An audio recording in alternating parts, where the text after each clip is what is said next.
Hey neighbors, do you know the 7 fatal mistakes to avoid after you've applied for a mortgage?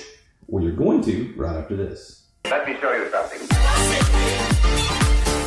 Hey folks, welcome back to my channel. I'm Brent, a real estate broker in Prosper, Texas, and today I'm going to tell you about 7 mistakes you need to avoid if you've applied for a mortgage. But before I share that wisdom with you, please hit the subscribe button. It's my digital paycheck. Okay guys, mistake number 1 is prematurely closing out credit cards. Don't do it. Many folks think that by having less credit cards or more available credit, that you're more attractive or appealing to the mortgage companies. That's simply not true. The depth and the breadth and the consistent payment history on those credit cards is something that mortgage companies like to see. Remember, it's not really credit worthiness. Sometimes it's really debt worthiness. So don't go closing those credit cards out unless you've got an approval from your mortgage agent. Okay guys, mistake number 2. Do not go apply for and open any new credit channels. Guys, this can affect your FICO score and even the approval of your mortgage.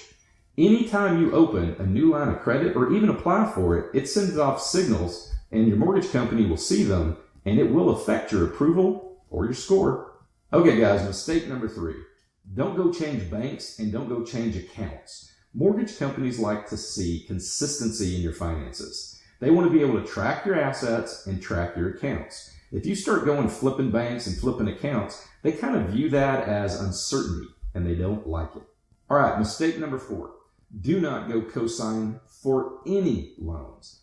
That is a financial debt and obligation that can darn well affect your FICO score, your debt to income ratio, and the approval of your mortgage.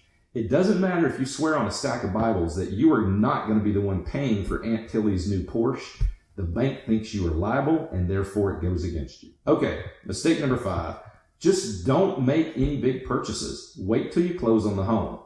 If you bought something that was just purely cash, you've eliminated a lot of cash that bank may have been depending on to qualify you. And if you do get credit from these institutions that you're buying something from, that affects your debt to income ratio, which can also affect your FICO scores and your viability for getting that mortgage approved.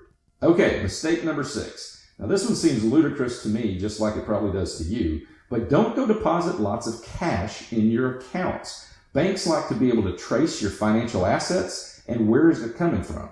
Well, cash is not traceable. So in the worst case, you're going to get denied. And in the best case, you're going to have a huge headache getting letters written and signed from people saying, I swear that I'm the one that gave them the cash and I'm just trying to help them buy the home. Best thing to do, don't be depositing lots of cash. Mistake number 7. Don't change anything at work. It's that simple. Don't change job roles. Don't change pay structure. Don't go from salary to part-time or independent contractor. Leave it alone until after you close. Okay guys, my last thought for you, because you know I love the bonus tips. This bonus tip's pretty simple. Basically, keep in mind, the mortgage company wants to see consistency. They don't like change. They don't like any surprises. They don't want anything, whether it's a positive or a negative, coming at them when they're trying to approve you for a wheelbarrow full of money to buy that gorgeous dream home. Leave everything as it is. Always ask your mortgage agent if you should do something financially or in a lifestyle change. Let them guide you through this. They're the experts. Folks, the mortgage agents know a lot more than real estate agents do about what will bind you up and what will work for you. So reach out to them and use them as an asset. All right, guys. Thank you so much for watching this video. If it was helpful, give me a thumbs up. If you've got a question, put it in the description below and I'll get right back to you. And if you're looking to buy or sell in Collin County, give me a call. As always, may God keep and bless you, and may He cause His face to shine upon you until I see you again. I'm a mortgage broker. I wish I was a mortgage broker. I'd be rich. Nope, that's not going to work. That's not going to work for me. We need to break that up. All right. Yeah.